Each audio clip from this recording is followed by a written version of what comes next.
Did I see that zesty shit Nettspend did? What did he do? Nettspend zesty. This is not going to go well typing that shit in. Underground rap play. What up? You were here? I ain't underground. Go back. Underground. He says he's not underground? Well, that's not true. Or maybe not. I don't know. Here, wait. I got to send this to my team. They definitely got to post this. What do y'all think? Is he underground? I mean, he's not Ken Carson. He's not like... The thing is, Ken Carson isn't even fully mainstream, but I wouldn't call Ken Carson underground either. I don't think Nettspend is to that level. Like, what did Nettspend... Didn't he hit Billboard or not? If he hit Billboard, then maybe he's got a case here. Debuts at 197. So he literally just made the mark. 197 out of 200. So maybe he's not underground. Because as we said with before, like with Rolling Loud, they gave him $700K on his first deal. And then his other deal with Interscope was probably bigger because he got even larger of an artist. And that doesn't sound like underground type level to me. But again, we don't really equate underground to like a level anymore. Underground is almost like a community of people that listen to like newer artists that aren't mainstream just yet. But yeah, he's right. I wouldn't call him underground. I'd call him he's in purgatory right now. Whereas like Yeat's definitely mainstream. Ken Carson and Destroy Lonely, like they're kind of mainstream. I wouldn't say they're as mainstream as Yeat. Who else? Osama Sun, Nettspend, like all the biggest artists right now in the quote unquote underground are not necessarily underground anymore. Who are the other big ones? I'm trying to think. I don't even know. Like everyone else is pretty much underground. Like if you've got like 500K followers or something, like you're definitely not underground. Let's see what Nettspend is at. But it's kind of like a moving mark. So okay, so 445,000. He's clearly not underground. I feel like underground by definition would be like Dior vs. You or like Southside Silhouette, Rolling Thrax, Yapo JJ, or like it wouldn't be Nettspend level. Like what does Yapo have on Instagram? Yeah, so like 100K mark is probably underground. That's maybe even the, like by definition, that's like kind of the cutoff. But like Nettspend, yeah. What's Osama Sun at? I'd say Osama Sun as an artist is actually bigger. He blocked me. I just remembered. So I can't even see how many followers he got. But I'd say Osama Sun's actually bigger than Nettspend. Let's see. Shay. Isn't it Praise Shay? 236. I'd say he's high up in the underground, if not like just past the underground.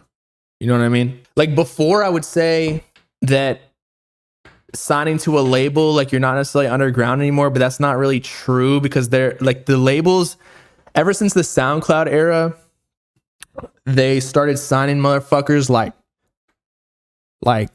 under 10K followers, like 5K, even 3K, even on like 3K on SoundCloud. Like if they can see an angle where this would blow up and get them early because they have way more leverage, like they can sign a rapper for like, 15K advance and then have their entire career basically, or at least the first couple of projects that would be very valuable.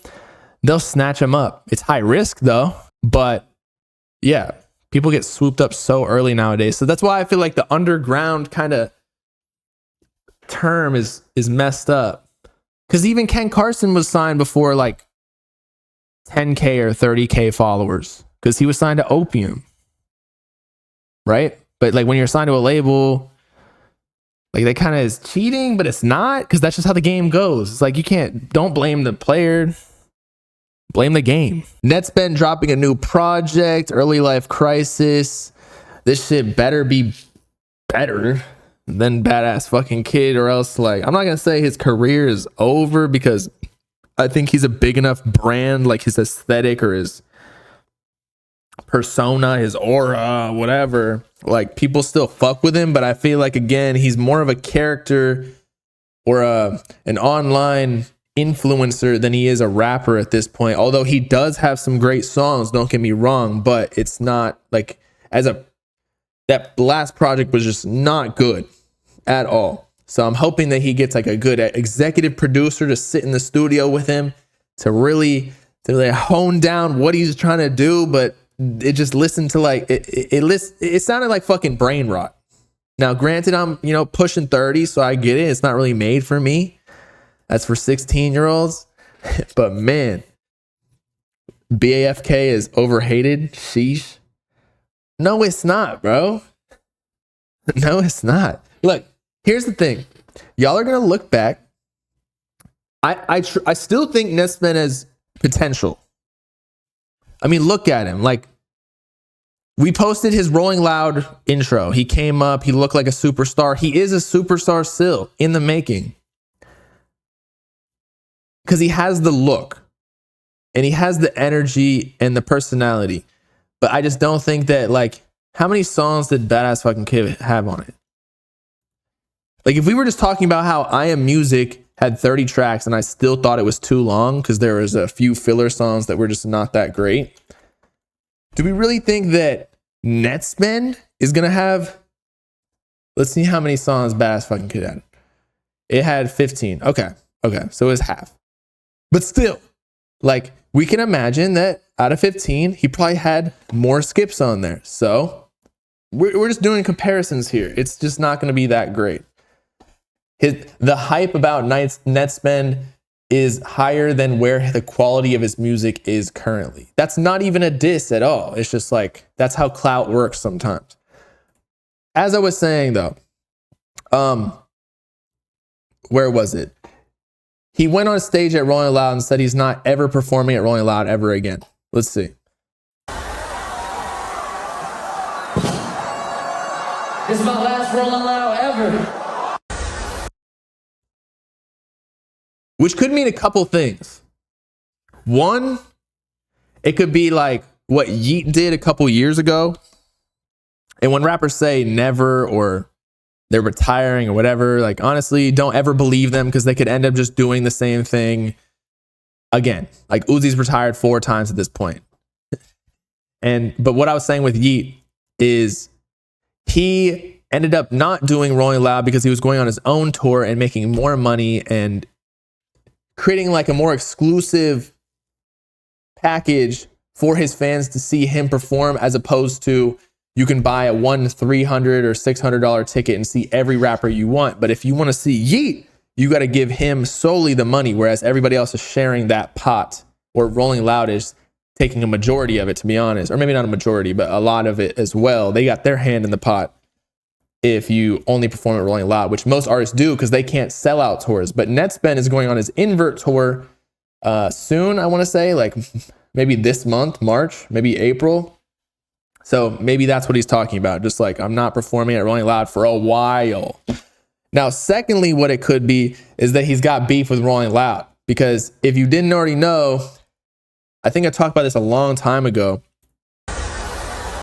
He was signed originally to Rolling Loud with Osama Son. And then he got out of that deal because he signed without, what is it?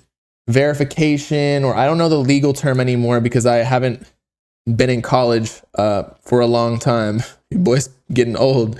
But basically, somebody had to sign as a guardian that, because the contract's not enforceable if you're under 18 when you sign.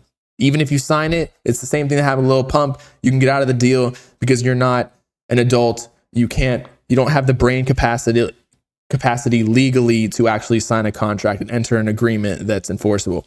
So anyway, he got out of that. I think he gave the money back too. He signed for like $700K originally to Rolling Loud. He got out of that, signed to Grade A, who's his management, and then he signed to Interscope afterwards. And so now he's performing back at Rolling Loud. Maybe they already had a deal going, or maybe like there was some beef going on with Rolling Loud because they're like, why are you performing with us after you fucked us over? But I mean, if they want to be relevant, they still got to get artists like Nettspend and Osama Son. Although I still think that they have enough of like the the top artists on there that it doesn't really matter Nettspend like in the grand scheme of things, but still that could be what went on. Rolling Loud, people are saying they've been washed for a while.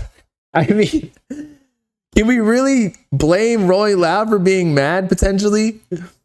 Like, Nettspend's the one that got out of the deal with them and fucked them over because he signed under 18. Like, if you're a rapper who's under 18, it's honestly in your best interest to not have a guardian around you when you sign the contract, because then you can basically you can fulfill that contract and take the money, or you can take the money and then not fulfill the contract. You just have open reign to do whatever you want. And then you can go back after you don't like something, or after you use some of their money to get clout. You'd be like, oh yeah, that didn't count. Like, I wasn't 18. Like, I'm just walking away. And then you can. So yeah, if you're 18, word of advice, sign as many contracts as you want, because they don't even count. And like, people will give you shit. Why are they mad when they get their money back? That's true. If they got their money back. But that's why I said there's another option where he could just be going on his own tour, and because he's big enough where he can make money on his own, as opposed to other rappers not being able to sell out their own tickets, that why would he go to Rolling Loud when he can just make more money on his own? It's like equity versus like a front payment, you know? If you're under 18, once you turn 18, it's raps. Like, everything counts.